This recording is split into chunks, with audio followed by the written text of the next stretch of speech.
Благословение Ты, Господи, научи меня оправданием Твоим.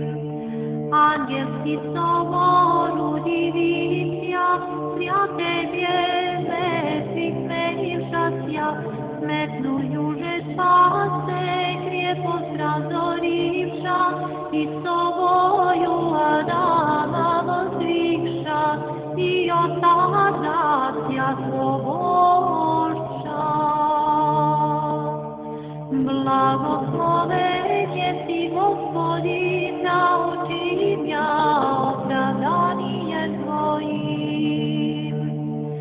Отцом мира с милостивыми слезами, о ученицы разгоняете, блистаяся во гробе, ангел мироносица вещавше, видите ви гроб и уразумите,